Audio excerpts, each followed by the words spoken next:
Good afternoon, everyone. Welcome back to another study in the book of Isaiah. Today we'll begin our 10th study, and we're going to continue looking at God's judgment against the heathen nations. Now, last time we almost concluded this section. We ended up getting into the next to last section about Jerusalem and about their issues and their behavior as a pagan nation.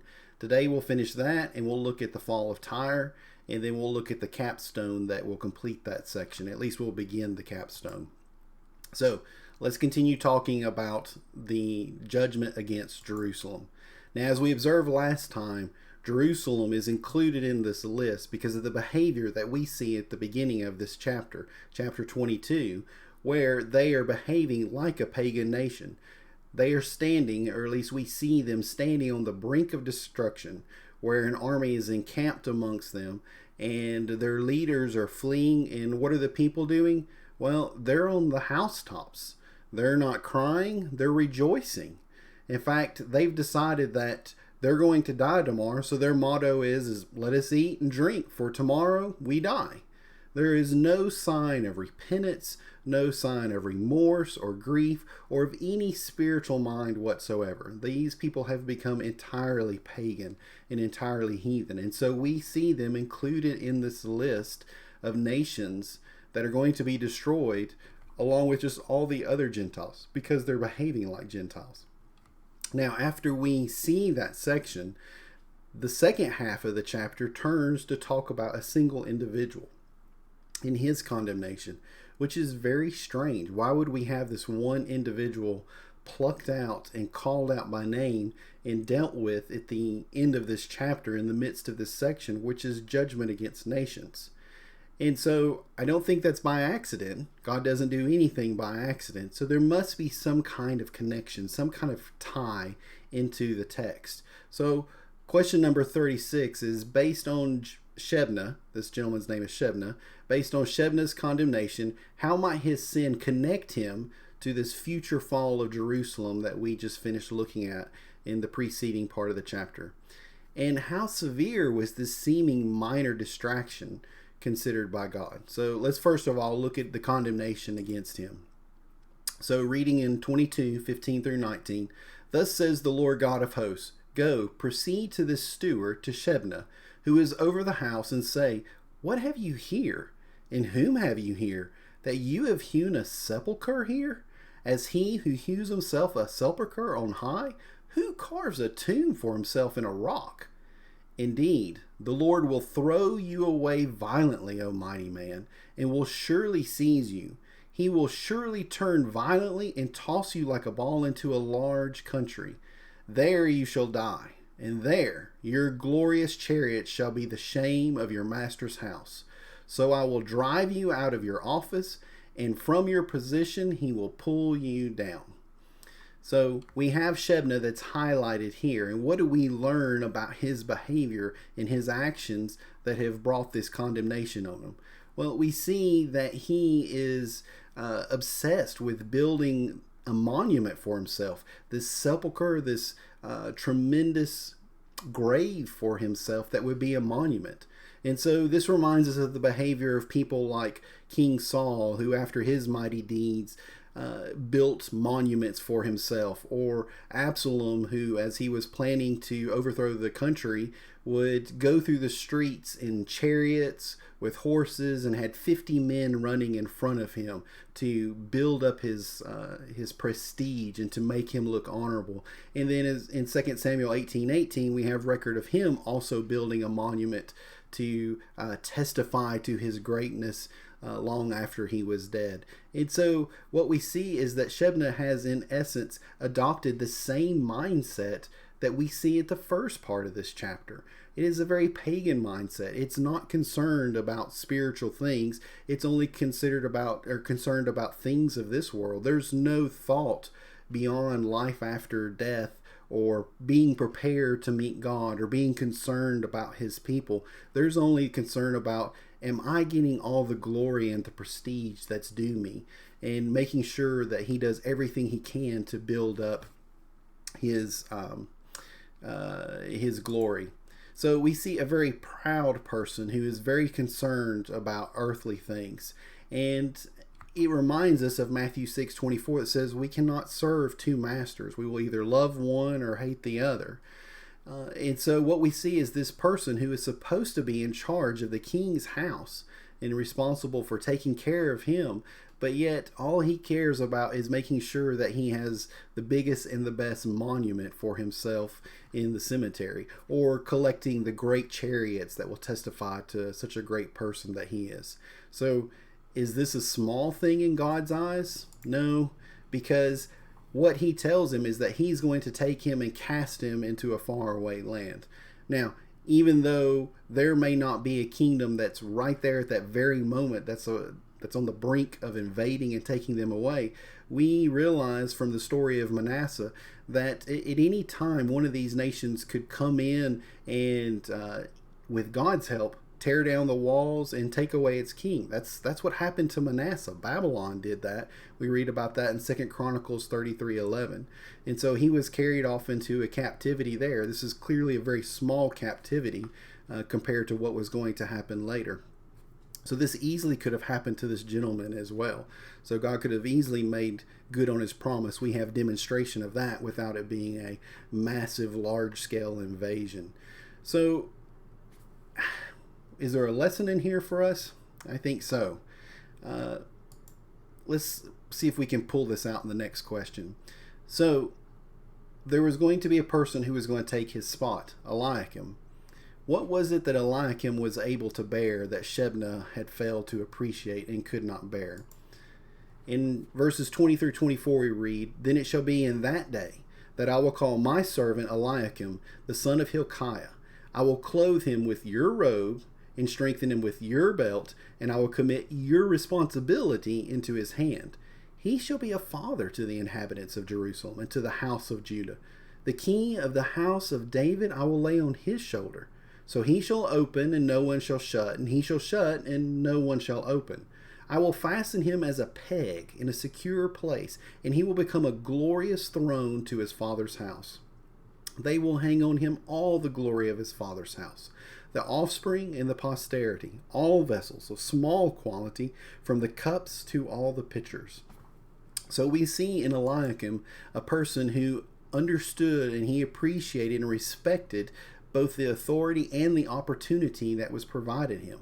So this reminds us of Mordecai's words to Esther in Esther 4:14 through 16, where he said, "Who knows if you come to the kingdom for such a time as this?" This was clearly a very pivotal time during Jerusalem's history. They were falling into moral and spiritual decay. Wicked kings like Ahaz had done tremendous damage to the people. And this was a person who was over the king's house. Would he not therefore have had influence with the king? Could he not have done something to help both the king look in the right direction as well as be mindful of the people of Jerusalem? It appears that Eliakim understood this and he was willing to do this, but Shebna was not. And so I think that is the lesson and the thing that we should pause and think about. What is it that is in our disposal? What gifts, what abilities, what talents has God given us? Do we have our head buried in the sand? Have we given up on the events that are around us and now we're just concerned about how people will remember us? Or are we doing everything we can to make a difference in our time and to turn things in the right direction, to point people to God, and to be a godly influence to our families, to our neighbors, to our co-workers, and to our fellow students, etc.? So are we more like Shebna, or are we more like Eliakim? So one other thing we see just at the end of this is that not only would Eliakim be elevated and promoted because of this, but also his family would benefit as well. In the closing verse that I don't mention here, verse 25, seems to suggest that at some point once he was removed, then all of the people that were benefiting from him would also would cease to benefit. So he was a person of tremendous influence and tremendous stature and was able to do great good, at least for a while. All right, so from there, now we're going to look at the last kingdom in this list of 10 burdens these 12 different heathen nations that God pronounces a woe or a burden upon them, so a judgment upon them. So Tyre and Sidon, what was the great strength of Tyre and Sidon that we read about being wasted? As we read verses 1 through 8, it says, "The burden against Tyre. Wail, you ships of Tarshish, for it is laid waste, so that there is no house, no harbor. From the land of Cyprus it is revealed to them. Be still, you inhabitants of the coastland, you merchants of Sidon. On great waters, the grain of Shihor, the harvest of the river, is her revenue, and she is a marketplace for the nations. Be ashamed, O Sidon, for the sea has spoken, the strength of the sea, saying, I do not labor, nor bring forth children, neither do I rear young men, nor bring up virgins. When the report reaches Egypt, they also will be in agony at the report of Tyre. Who has taken this counsel against Tyre, the crowning city, whose merchants are princes, whose traders are the honorable of the earth?" So what was their great strength, their great power that made them stand out among these other nations that we've read about? Well, they were great shipmasters, great shipbuilders. They provided a harbor and a coast for ships to come in. And by extension of that, they provided a great marketplace. And so being at the center of the nation's market, if you will, this made them very wealthy, very powerful, very influential, very honorable and respectful. And so this was their great strength that they had. However, we're going to read about their judgment, but before we do, because they were so influential and because they were so involved in so many nations, when they fell, that also affected the other nations that used them as merchants themselves, as means of export and import. So we read about Egypt, which apparently used them to export much of their excess grain and to bring in wealth to Egypt. And then we also read about Tarshish at the beginning of this passage, which also used the great city of Tyre as the marketplace to buy and sell grain. And so they would have been a hub for all of the nations that are around them. And when they fell, it would have brought great sorrow and consequence upon all the nations that also use them as well. So what general lesson against the heathen nations is highlighted specifically against Tyre?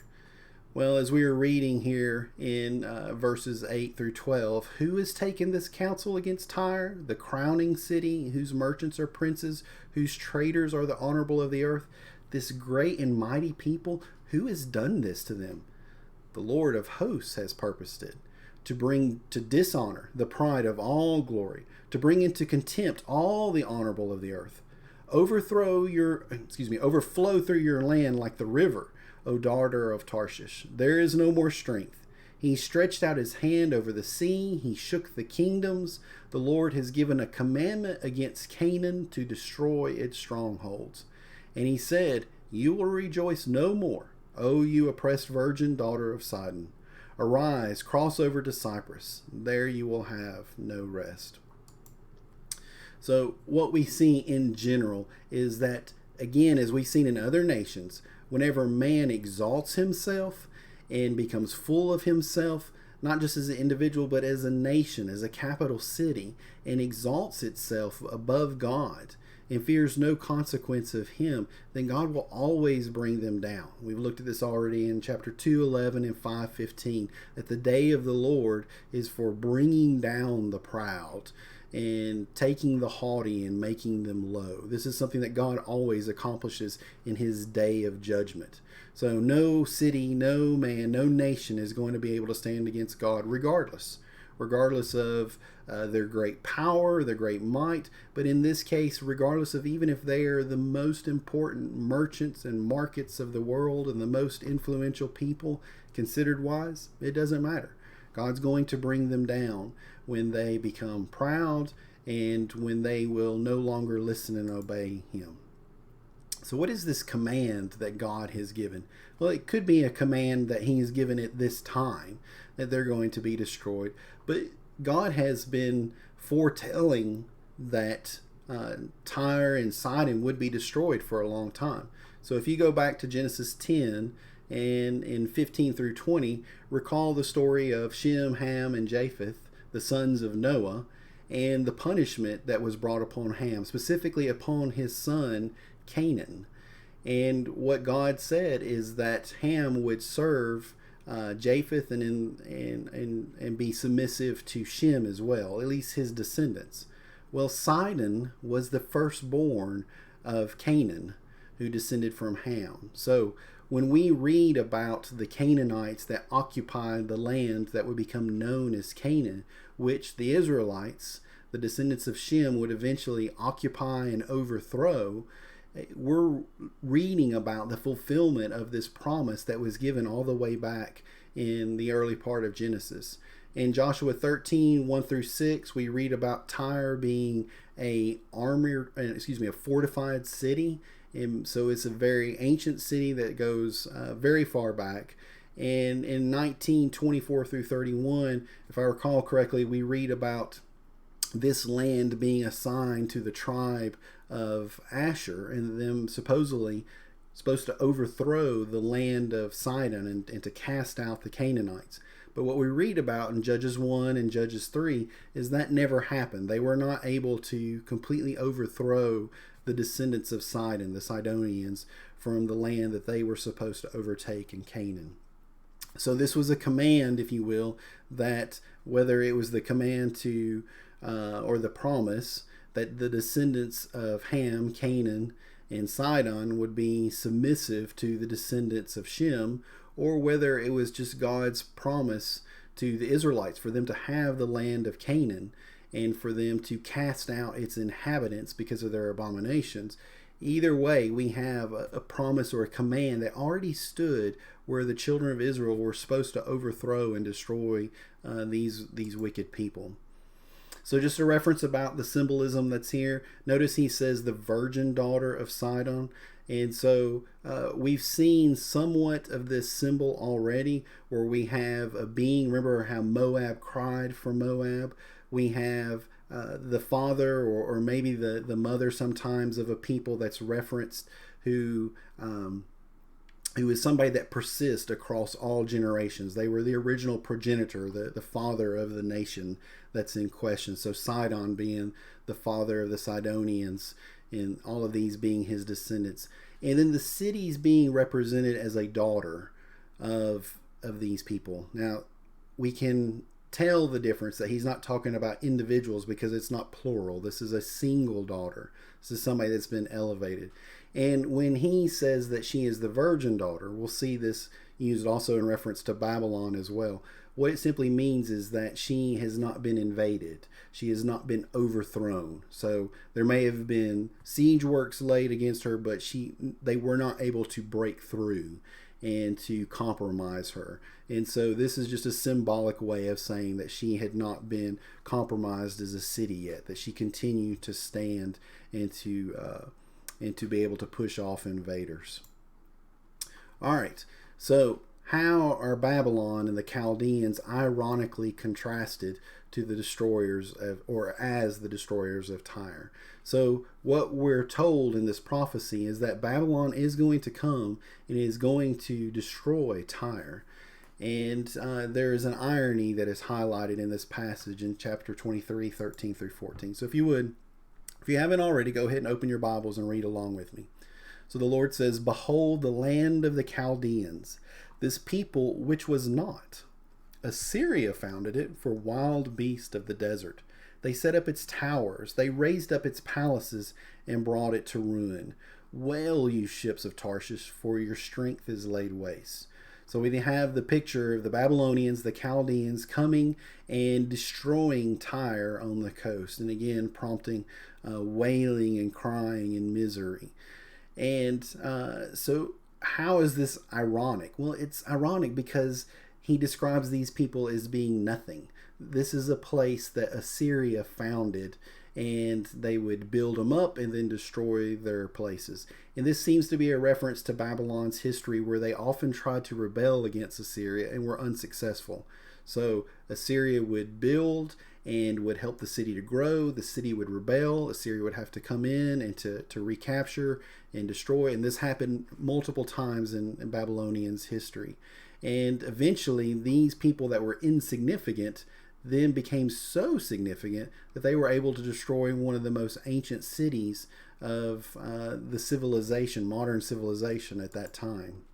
So Tyre was an ancient, heavily fortified city. Again, we saw this in Joshua 19:29, where Asher was able to get close to Tyre but was not able to take over Tyre. And well, what about the Babylonians? Well, they were actually a very ancient and old people as well. But Assyria, as we said, had controlled them for a long time. We read back in Genesis 10 about Nimrod, who went and he founded Babylon and Uz and other cities. But that's where his strength began. We're told that he later went and built Nineveh and Assyria. And so the implication being is that where his greater strength was. They would become the greater nations that he was the father of and that he founded and that he built. So we see we see that Babylon continued to be small in 2 Kings 17:24 when Assyria comes in and they destroy Samaria and they carry away the people that are left as captives, but then they import people from other places they've conquered, the weak and the poor, so that the people will continue to be displaced, confused, and not be able to coalesce into a mighty group. Who do they pull from? Well, among the countries they pull from is from Babylon.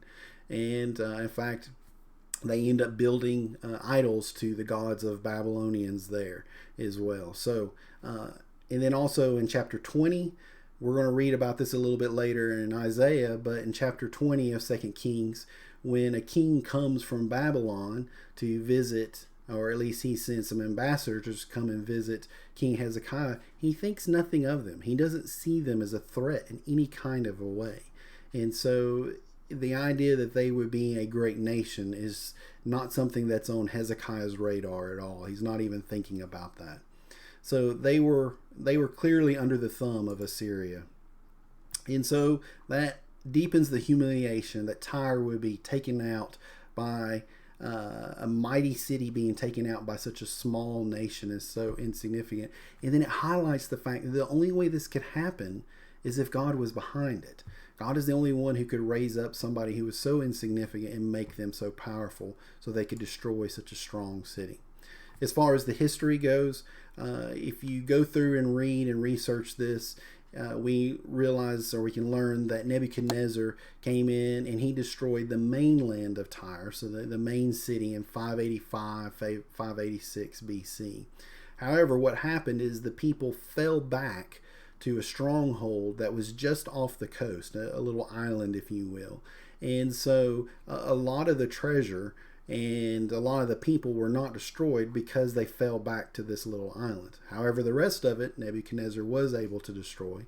And you can read about that in Ezekiel 26 through 29. 29 just has a little closing reference to that.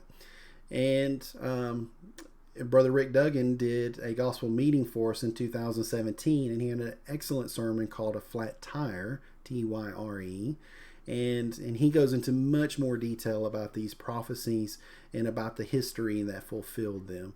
But if I would encourage you to go listen to that so you can gather more details on when this actually occurred and see the details of these prophecies being fulfilled and the destruction that came upon Tyre.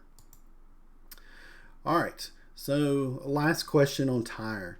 So God, in the next few verses, refers to Tyre as being a harlot and taking up the song of a harlot, and it happening to her according to the song of the harlot. Apparently this was a song that they knew and that they were aware of, probably coming from their culture that God is using. So how could their commerce and their business be compared to harlotry and to fornication, as we read about in 23:15-17? Well, let's see what the scriptures say. So reading chapter 23, 15 through 18, it says, "Now it shall come to pass in that day that Tyre will be forgotten 70 years. So the idea is they've been destroyed and they have some time to rebuild, according to the days of one king. At the end of 70 years, it will happen to Tyre as in the song of the harlot. Take a harp, go about the city, you forgotten harlot. Make sweet melody, sing many songs that you may be remembered. So this is a picture of a harlot who is a prostitute who has lost her beauty. With age, she is no longer able to attract, so she sings these songs to help people to see her and to remember her. And it shall be at the end of 70 years that the Lord will visit Tyre. She will return to her hire and commit fornication with all the kingdoms of the world on the face of the earth. Her gain and her pay will be set apart for the Lord. It will not be treasured nor laid up for her gain.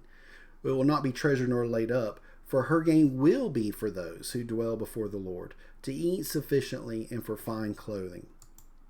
So we have the picture of Tyre after she is destroyed, presumably by Nebuchadnezzar in 586, 585 BC. And she has some time to rebuild and to eventually re-enter the markets and to return to some level of status and exchange and wealth and influence that she had before. However, she had to work at it. It was not something that came to her naturally. She had to chase these other people with these songs to entice them. And so I want us to see a symbol that's used here that we're going to see repeated throughout the prophets.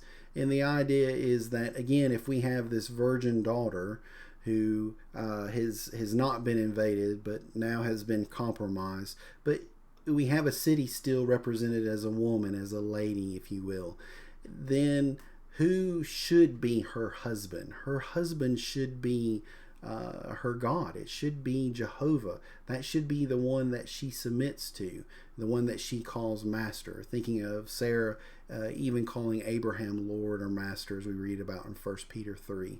And so this illustration is also used of Israel and Judah with God. So in Isaiah 54, 1-6, Jeremiah 3:20, 31, 32, and then Ezekiel 13 and Hosea 1 through chapter 3, over and over again, we see God using the analogy or the symbol that he has taken Israel, that he has taken Judah as his wife, and that he has taken care of them, and they have committed harlotry or fornication by going after other gods. And so seeking other masters, seeking other lovers.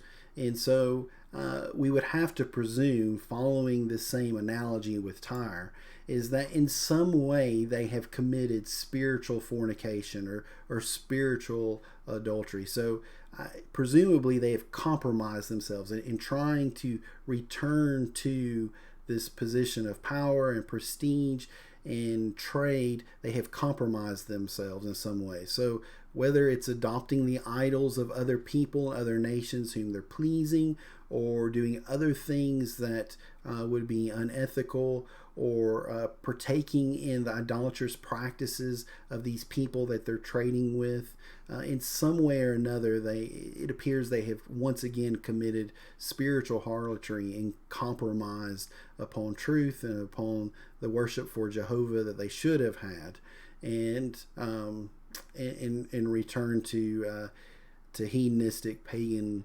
mindset and a lifestyle. So what would be the result of that? Would she prosper in this? No. She would be heaping up treasure, but not for herself ultimately to enjoy. It would somehow benefit the Lord's people. Not clear exactly when that would have been fulfilled specifically. Ezra 3, 6-7 talks about when the people returned from Babylonian captivity, getting some help, skilled workers from the land of Tyre and Sidon. So maybe it's a reference to that.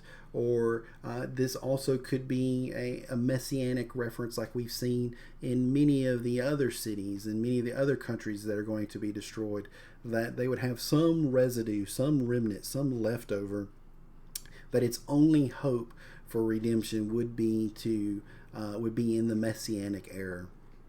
So the people would not be destroyed entirely, but their treasure, their people, would become part of the Lord's kingdom. So this could be a messianic reference. Brief, and it's hard to tell specifically because of that.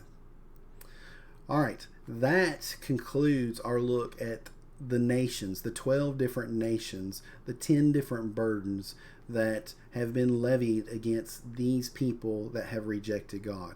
As we said before, there's similar sections in the book of Jeremiah as well as Ezekiel and Amos. And so this is a common thread that we see throughout these.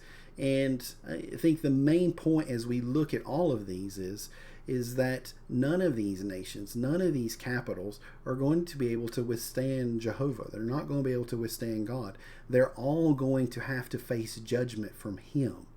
And regardless of what skills and wealth and charm and whatever else they have at their disposal, it's not going to help them. They're going to have to stand before God, and He is going to judge them. And because they are wicked, they are going to suffer judgment. They are going to suffer some destruction as a consequence of that.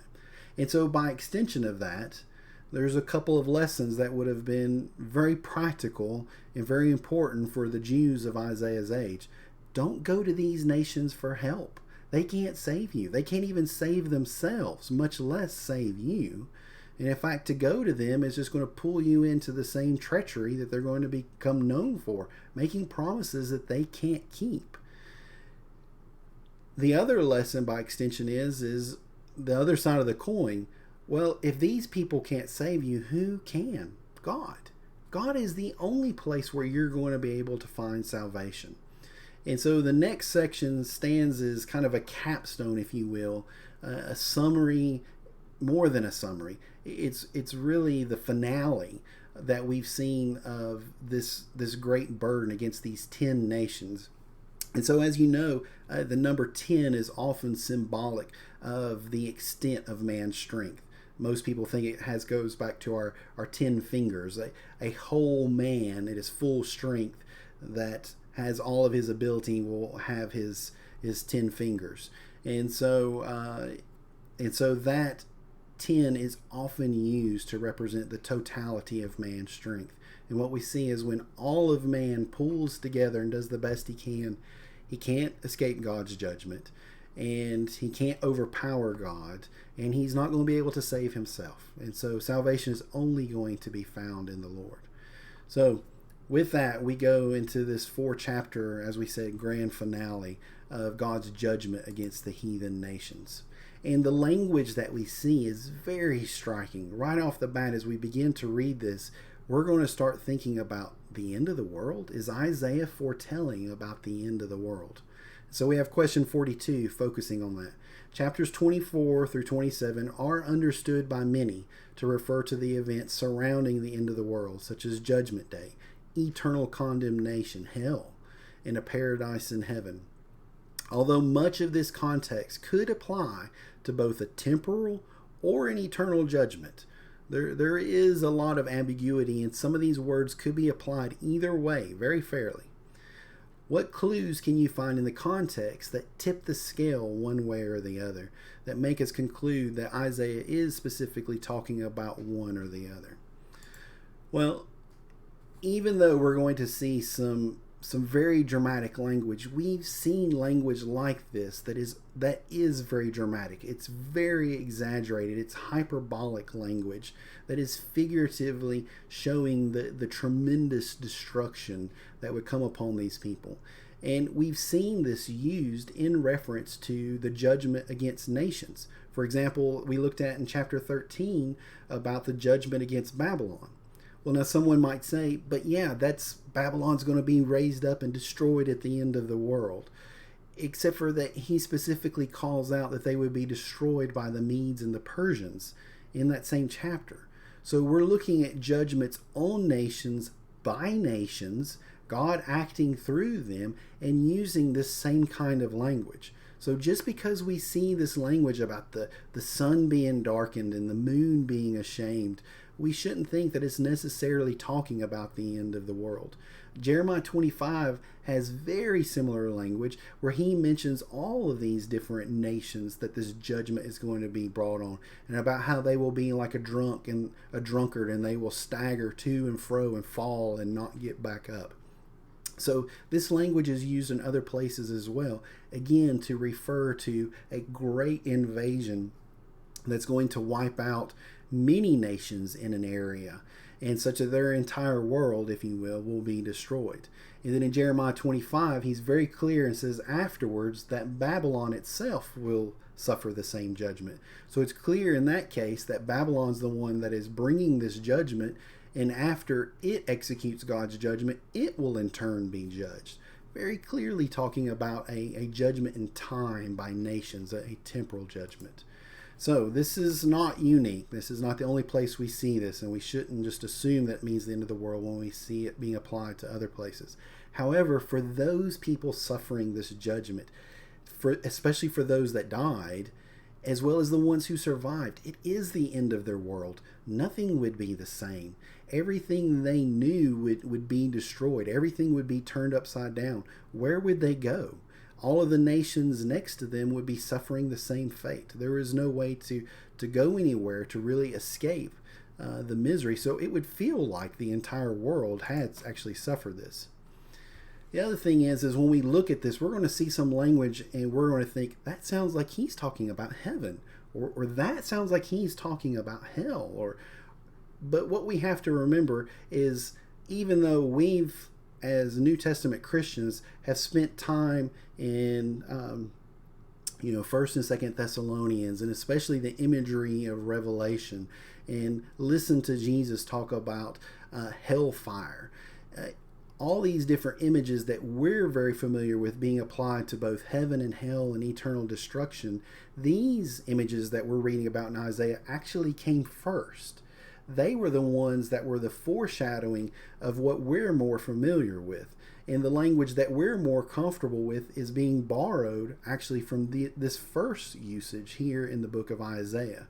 So we have to remember that to us, Revelation may have come first, or the Gospels of Mark may have come first, but actually Isaiah came first. And the usage of these symbols are predated and seeded in the book of Isaiah. And so we have to be careful that we don't take the application that we're familiar with and then back it up and put it into the wording that was used by Isaiah to deal with the application that he was concerned about. So I think there is a foreshadowing of the literal end of the world, but we need to be careful that we don't take the type, if you will, take the antitype and turn it into the type. We have to let it be the foreshadow. All right, the other thing that is the big takeaway and is the big giveaway is that if you look at this closely, even though there are phrases that sound like the end of the world, there are things in here that just can't apply to the end of the world. It doesn't make sense. And just a few examples from the first chapter. They talk about the people being scattered. Well, if the earth is annihilated, dissolved, and not inhabited, where are these people scattering to? We read about the people being plundered. Well, who is taking their treasure and where are they carrying it to if everything's destroyed? We read about few dwellers being left and few inhabitants. How can that be at the destruction of the world? Where are these people going to live if the world is destroyed? We also read about the survivors being in sorrow and misery. Again, this is not something that we would read about happening at the end of the world. It's not something that even makes sense. These people are going to be calling for wine in the streets, and there's people who are going to sing after all this has happened. So this can't possibly be referring to the end of the world. There's not going to be any people, any places. This just doesn't make sense. All right, so I haven't said what I think it applies to, but I think we can tell from these clues already it can't be talking about the end of the world. And so as we go through the text, let's see if we can figure out what it does apply to. So let's let the text reveal itself to us. So starting off in chapter 24, 1 through 4, who all would be affected by this judgment? Well, the verse says, "Behold, the Lord makes the earth empty and makes it waste. He distorts its surface and scatters abroad its inhabitants, and it shall be," and notice these 6 extremes that he's going to set up, these 6 opposite ends of the spectrum. "As with the people, so with the priest. As with the servant, so with the master. As with the maid, so with her mistress. As with the buyer, so with the seller. As with the lender, so with the borrower. As with the creditor, so with the debtor. The land shall be entirely emptied, and utterly plundered. For the Lord has spoken this word. The earth mourns and fades away. The world languishes and fades away.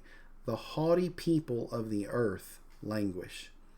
So, in short, who all is going to be affected? Everybody. This is going to affect every quarter of society. There's no segment of society that's going to be unaffected by this.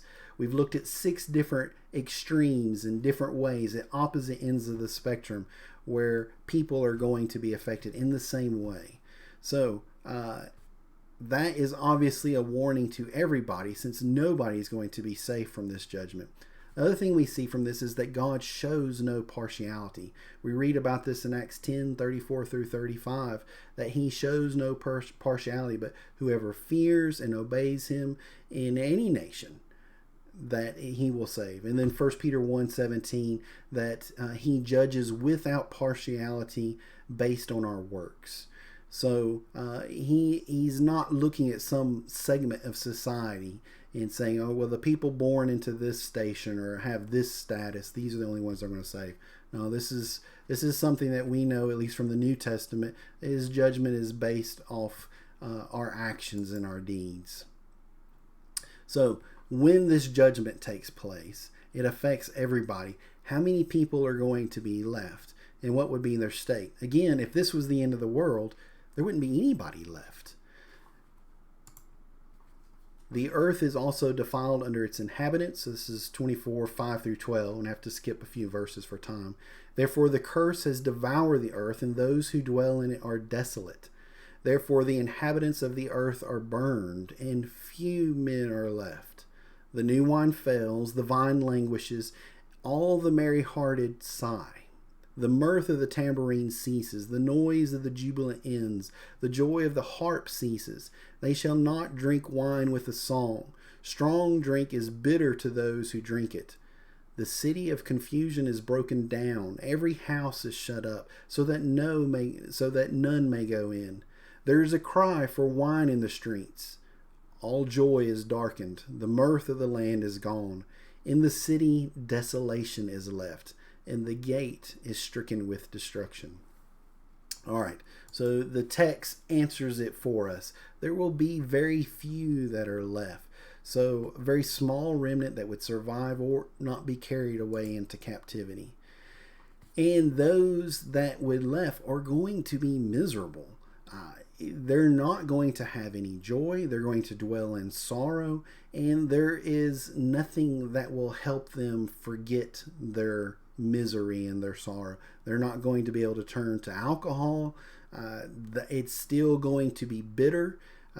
This could be a reference to either the consequences of alcohol or just the extremity of this sorrow, that it's something that even they cannot forget even though they become drunk. It is so miserable and so terrible. And when they have something that is enjoyable, in which they would normally break out in song, they won't even be able to do that. So this is going to be a universal misery upon all of these people. Few left, and miserable will be their condition. Why is this going to happen? Well, as the title gives away, it's because just as this misery is universal, so is the guilt. There was a reason such tremendous judgment fell upon them. Notice with me in verses 5 to 6 here of chapter 24.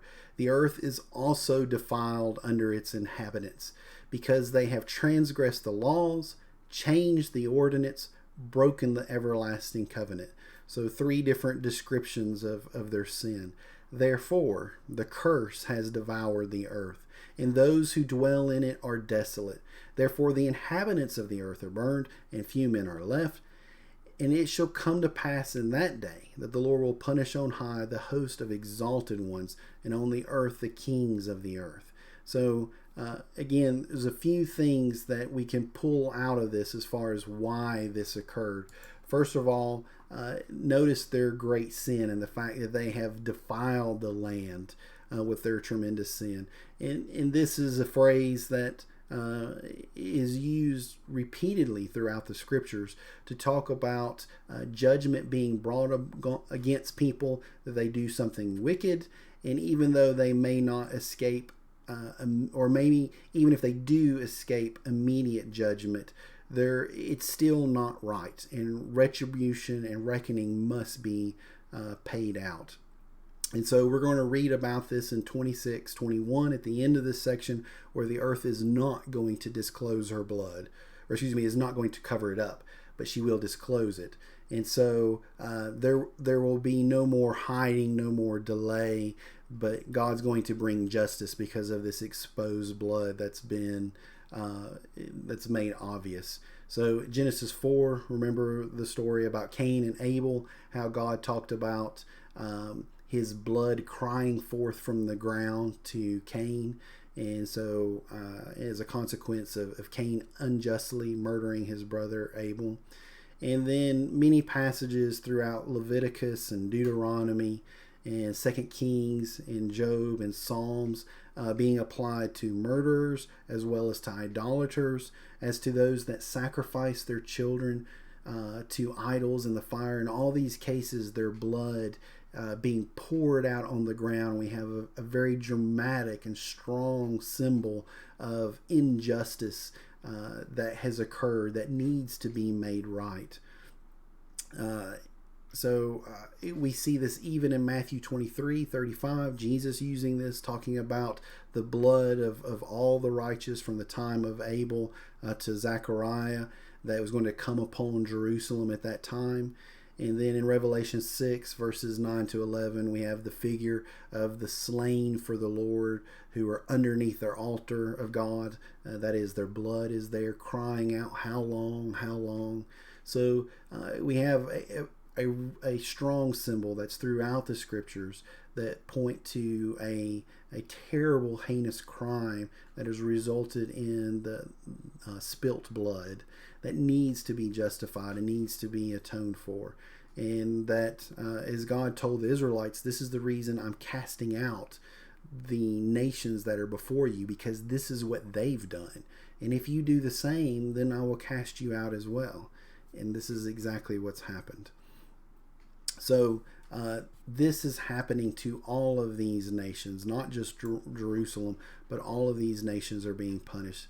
One of the other things I think that we can learn and notice about this is that this is a law and commands that applies to all these people, not just the Jews, not just the Israelites, God's people, if you will. And so what we see is that even the Gentiles had some kind of law that they were answerable to. So Romans 1:18-19, when Paul's talking about the fall of the Gentiles, he talks about them suppressing truth and unrighteousness. Well, where did they get that truth from? This was something that God had provided to them, and yet they were ignoring it. They were suppressing it. They were not willing to look at this.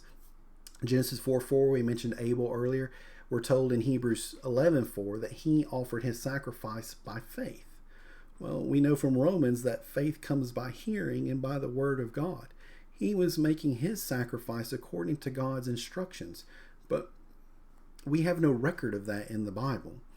2 Peter 2:5, we read about Noah being a preacher of righteousness. What was he preaching? We don't have record of it, but we know it happened because Peter talks about it. Genesis 14:18, we read about, I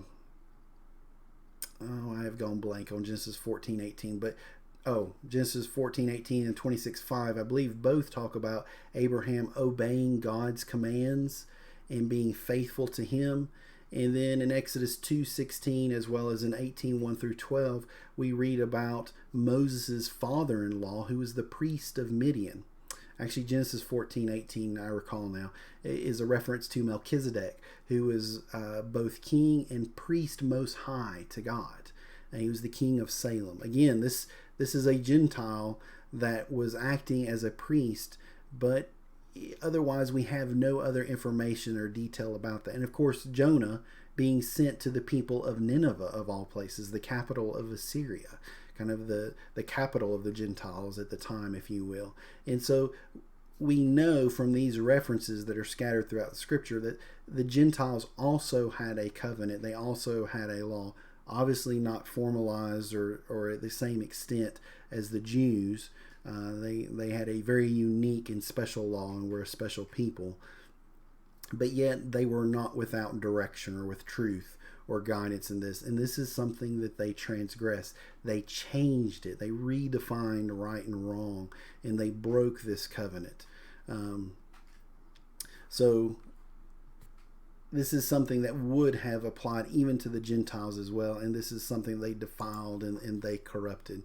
So just another observation is he talks about the curse devouring the land. It reminds us of the promise that was made in Genesis 3 about the curse that came upon man because of their sin.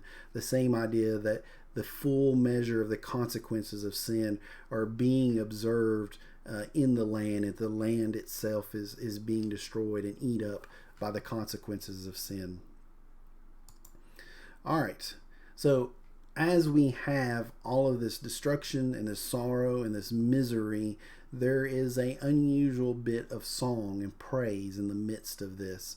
And why is that? Why would we find this in the middle of all of it? How could this be found in the middle of all of this misery and this sorrow?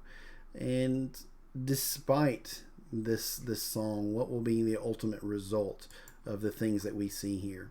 So in verses 13 through 16 of 24, when it shall be thus in the midst of the land, among the people, it shall be like the shaking of an olive tree, like the gleaning of grapes when the vintage is done.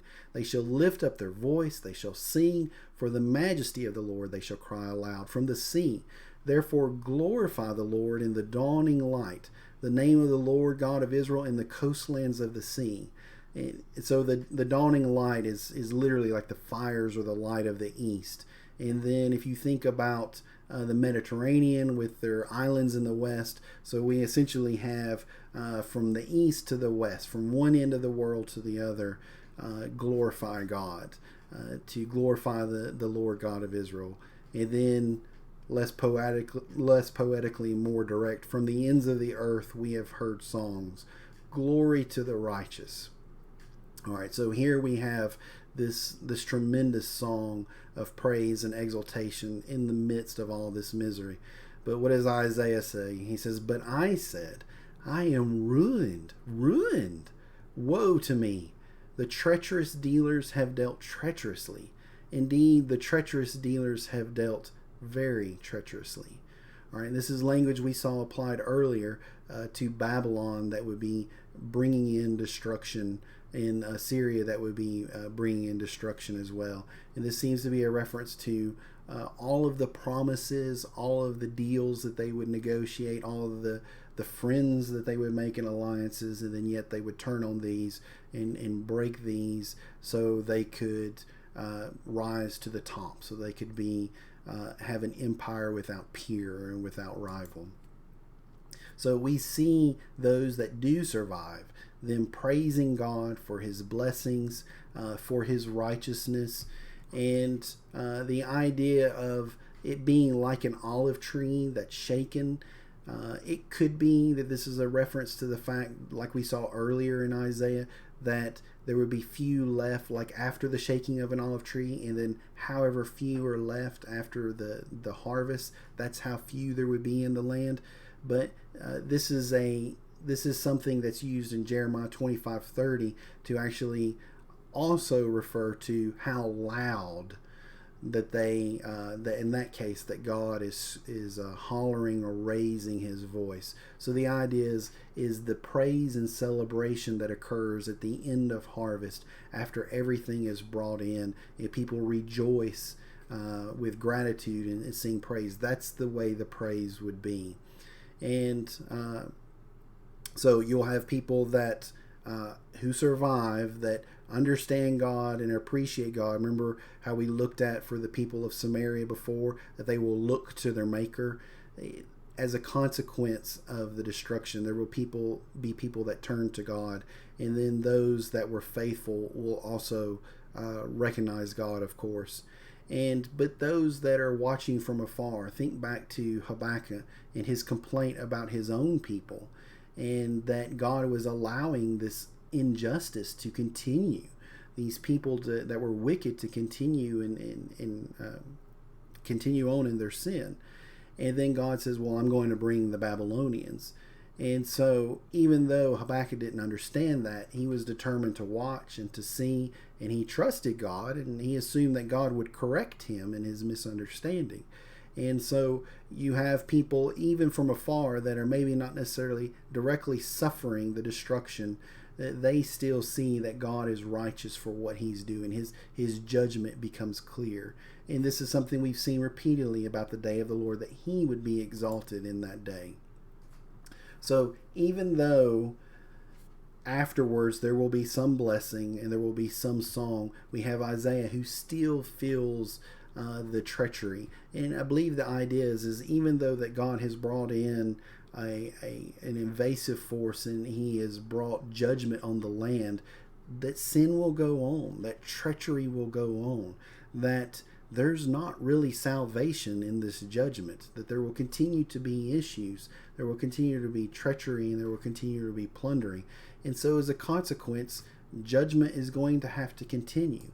And so I think we go through basically 2 rounds of judgment that are brought before us. So reading in 17 through 23, he says, "Fear and the pit and the snare are upon you." So this is Isaiah's response to the treachery he sees. "O inhabitant of the earth, and it shall be that he who flees from the noise of the fear shall fall into the pit, and he who comes up from the midst of the pit shall be caught in the snare. For the windows from on high are open, and the foundations of the earth are shaken." It reminds us of the flood and opening up the windows of heaven, and then the foundations of the earth breaking up and judgment happening at that time. "The earth is violently broken. The earth is split open. The earth is shaken exceedingly. The earth shall reel to and fro like a drunkard, and it shall totter like a hut. Its transgression shall be heavy upon it, and it will fall and not rise again. It shall come to pass in that day that the Lord will punish on high the host of exalted ones, and on the earth the kings of the earth. They will be gathered together as prisoners are gathered in the pit, and will be shut up in the prison. After many days they will be punished. Then the moon will be disgraced, and the sun ashamed, for the Lord of hosts will reign on Mount Zion and in Jerusalem, and before his elders gloriously." Now there was probably several phrases in there that reminded you of end of the world type events, whether it's the earth falling and rocking and reeling and then falling over and being split open, or whether it's God punishing all the kings and the exalted ones and putting them in the pit for a little while and then punishing them, or if it's him reigning on Zion, or if it's the sun and moon being ashamed, or whether it's a reference to him reigning before his elders gloriously. Maybe that reminds you of Revelation 4. There's several phrases in here that remind us of kind of end of the world type catastrophic events. So first of all, I'll remind you of what we looked at the beginning of the section. This is a lot of this language, not all of it, but a lot of this language we've seen elsewhere describing the fall of nations. And he says that he's going to destroy, or he's going to punish on the earth the kings of the earth. So this seems to be a punishment that would occur in the earth, not in eternity. So how are we supposed to understand these very difficult things? What is it that he's referring to and applying to? Well, just a few thoughts on the passage itself. As we move from the fear to the pit to the snare, it reminds us of the wording from Amos 5:18 through 20 about the person who runs from the bear to the house and then the snake gets them. There is no escape from the destruction that's coming upon them. There's no way to get away from this. And as we mentioned already, it reminds us some of the wording. It reminds us of the idea of a global destruction of the flood from Genesis 7 and 8 about the windows of the heaven being opened. But how are we supposed to understand that the earth's not going to arise from judgment? It's going to involve the kings of the earth and the exalted ones on high. How do we explain that and find any application to this beside the end of the world? Well, let's look at Daniel 2:44 through 45. It says, "And in the days of these kings, the God of heaven will set up a kingdom which shall never be destroyed. And the kingdom shall not be left to other people. It shall break in pieces and consume all these kingdoms, and it shall stand forever. Inasmuch as you saw that the stone was cut out of the mountain without hands, and that it broke in pieces the iron, the bronze, the clay, and the silver, and the gold, the great God has made known to the king what will come to pass after this. The dream is certain, and its interpretation is sure." So if you remember from Daniel 2, Nebuchadnezzar has the dream, and this has a dream of a statue, and this statue has 4 different sections that consist of 4 different kinds of metal, and the last one being mixed with clay. And as the statue stands there, this great stone that is from a mountain cut without hands strikes it in the feet of the statue, and it destroys the statue. The statue doesn't get back up. It is the end of that statue. And not only is it the end of the statue, but this rock actually turns into a mountain, and this mountain consumes the entire earth. So we understand that this is a messianic prophecy talking about Jesus coming during the days of the Roman Empire and establishing his kingdom. And oftentimes we focus on the messianic portion about the kingdom that would follow that. But it's important to understand that this kingdom, the messianic kingdom, was established during this time. But when it was established, it, by the same token, the other side of the coin, if you will, it was also a judgment, a condemnation of all the physical kingdoms that had preceded that. None of those had been able to accomplish what God wanted to be accomplished. None of those looked like the kingdom that God wanted to build. And each of these kingdoms, they were really one just like the other. I mean, the kings would be different and some of the personality might change, but at the end of the day, they were all human kingdoms. They were all different arrangements of men, and that are well represented by this statue of a man. This, no matter, as we talked about at the beginning of the class, way back at the very first session, no matter how man arranges himself, no matter how he organizes himself in any form of government or system, it cannot rise up to the level that God requires because it is man. Romans 3:23, we've all sinned and fallen short of the glory of God. Without God's help, we cannot do what God wants us to do because of our sin. And we exhibit and show our frailty. So we will, as sinners, we will always fall short of what God has demanded of us. And so when the church was established, when that spiritual kingdom was established, it not only represented the beginning of something wonderful, but it also represented the end of physical kingdoms. Now, does that mean there was no more physical kingdoms after that? No. This was a spiritual condemnation against these kingdoms. And in a sense, it was a physical condemnation in the sense that these kingdoms would not arise. These specific kingdoms, they were lost to history, if you will. And also, it is a judgment that the church would grow and take over the earth. And so all other nations would rise and fall, but the church, God's spiritual kingdom, would continue to stand, and it would draw people out of all of these nations and all of these kingdoms. So individually conquering them as well as it pulled its members and citizens out of all of these kingdoms. So remember, we read about on that day that the Lord would reign on Mount Zion. And that's the same language we read about in Micah 4:1-8, that in the latter days, when God establishes his kingdom on the mountain above all other mountains, that we read there that he would reign on Mount Zion. So this is a very clear messianic language that's being used here. And even though we may not be accustomed to thinking about the destruction of all these kingdoms and the judgment against them by the messianic kingdom, this is a picture that is painted for us in Daniel chapter 2, and we see elaborated here in Isaiah.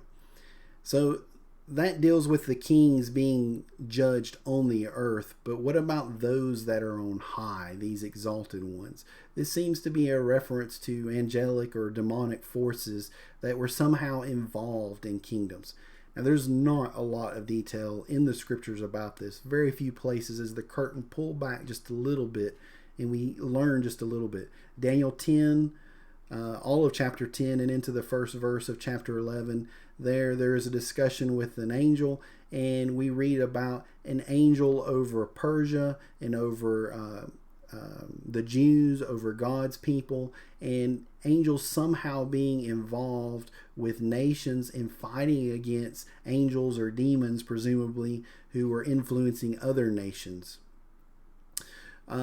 Revelation 13, the vision there, very figurative. We read about the beasts that rise up out of the sea and the devil giving them power. So this angel, if you will, that would be working in the nation of Rome, giving it power and helping it to accomplish his will. In Ephesians 6, 10 through 12, we're told to put on a spiritual armor, and we're told because we do not wrestle against flesh and blood, but against spiritual forces in heavenly places. So again, a reference to evil forces in spiritual realm that we're wrestling against. And then a passage that we've used several times in Exodus 12:12. Actually, I think I may have forgotten that, so I'm going to look that up real quick. No, Exodus 12:12 is the one where God says that he would bring judgment upon Egypt and upon her idols. And then in 18:11, we have again Moses' father-in-law, who was the priest of Midian, talking about that because of the judgment against Egypt, he could see that God was clearly greater than all her gods. And so, again, a reference to God overcoming the gods of these foreign nations and these foreign idols. And that's important because in Deuteronomy 32:17, we read about the children of Israel sacrificing to demons, not to God, to gods they did not know, to new gods, new arrivals that your fathers did not hear.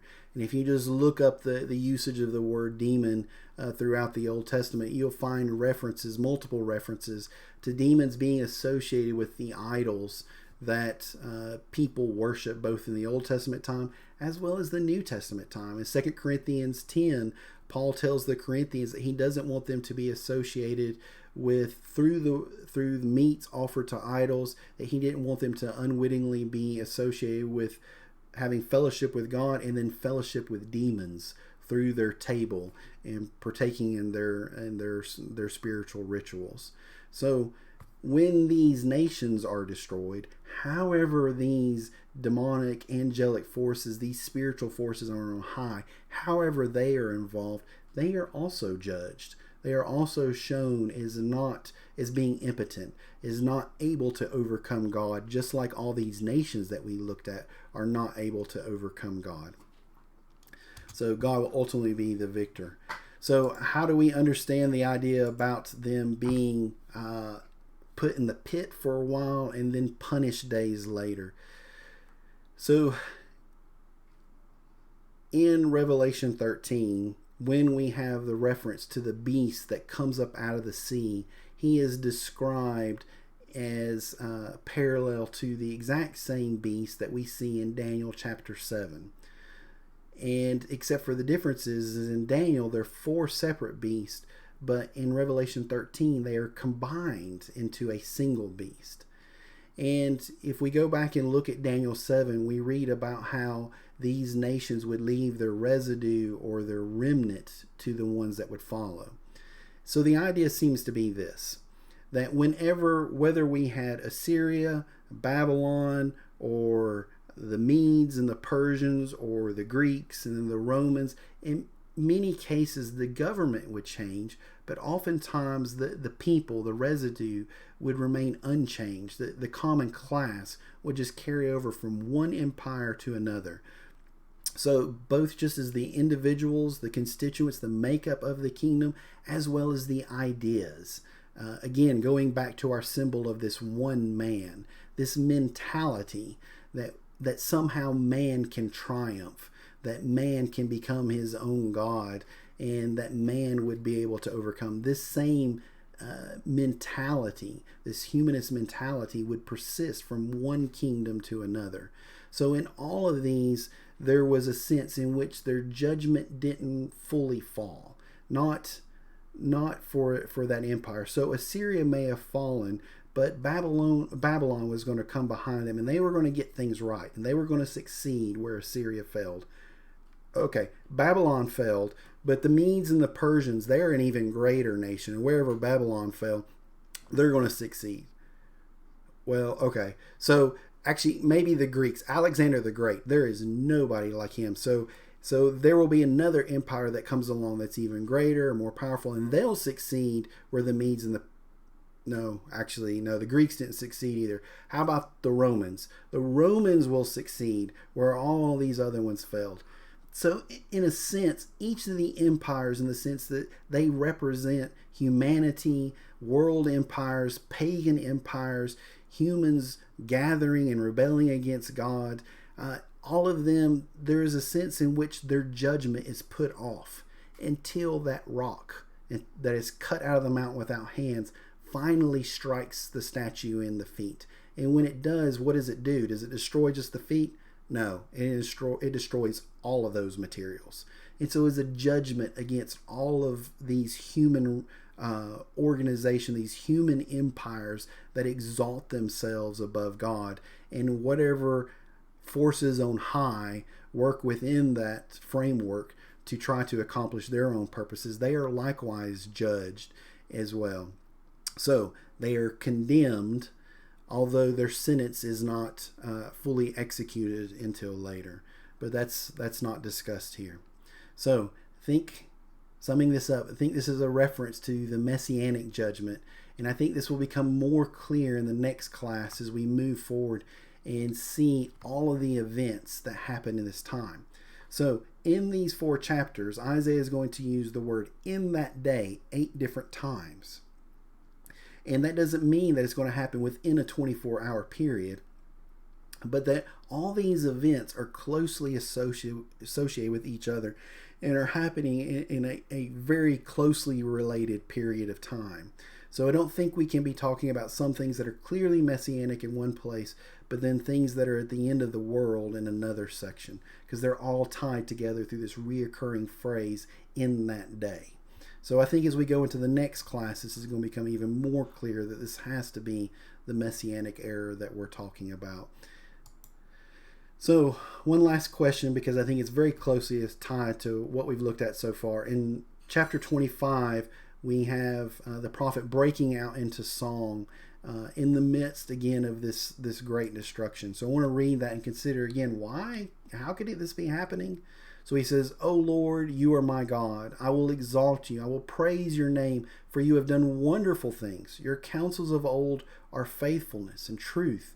For you have made a city a ruin, a fortified city a ruin, a palace of foreigners to be a city no more. It will never be rebuilt. Therefore the strong people will glorify you. The city of the terrible nations will fear you. For you have been a strength to the poor, a strength to the needy in his distress, a refuge from the storm, a shade from the heat. For the blast of the terrible ones is as a storm against the wall. You will reduce the noise of aliens as heat in a dry place. As heat in the shadow of a cloud, the song of the terrible ones will be diminished." So we have this song that is elevating God. What are the things that we see worthy of praise? Well, his character is made manifest. That whatever he says, think back to the promises made about Shem and Ham and Canaan and Israel overcoming the Canaanites. Those promises, that word must be fulfilled. So his words of faithfulness, truth from old, and his power over these unbelieving, these wicked, these pagan oppressors, these nations, even though they all rise against him, is made evident in him overcoming all of them. but at the same time, him providing refuge and redemption, shelter for his people and taking care of them, and his kindness and tenderness and compassion for those that would turn to him, that is also made evident and is also very much worthy of song. So, looking back over what we've covered, we've looked at all of these different nations, this burden, if you will, of these 12 different nations symbolized by these 10 burdens. And by the time we finish this, you may be almost sick of reading and hearing over and over again about the destruction of these nations. But yet that's kind of part of the point, is have we learned the lesson, or do we continue to repeat it? Nations continue to rise up and exalt themselves against God and do not seek him. And so what is going to be the inevitable fall, or the inevitable result? They're going to fall just like all these other nations. And if it's sickening to us, how much more nauseating is it to God over the course of time, seeing all of these nations repeatedly making the same mistakes, a little bit different. Each one has different strengths and different weaknesses and different reasons why. But at the end of the day, it's the same thing. It's man exalting himself against God, both individually as well as the collective and their government trying to rebel against God as a whole, and to rebel against his ordinances and his covenant and his commandments for man. So we see this happening over and over again. And the lesson, of course, is that man is not going to be successful in doing this.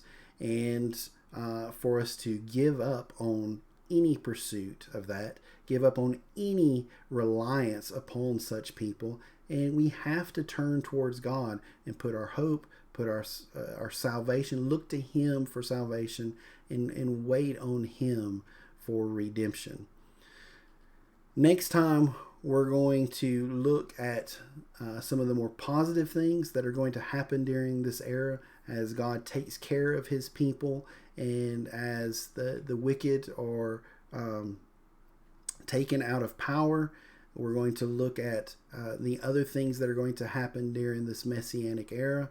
But I think what we see in these chapters is it doesn't necessarily apply to a specific invasion, whether it's the Assyrian or the Babylonian, but through time we're going to see God raising up empires, bringing judgment on nations, and desolating the land, desolating people's worlds, humiliating the proud and all those that would exalt. Over and over and over again, we're going to see this occurring till we finally get to the Messianic era, and we see that God has established a completely different kind of kingdom, a spiritual kingdom with a different kind of king, a spiritual king.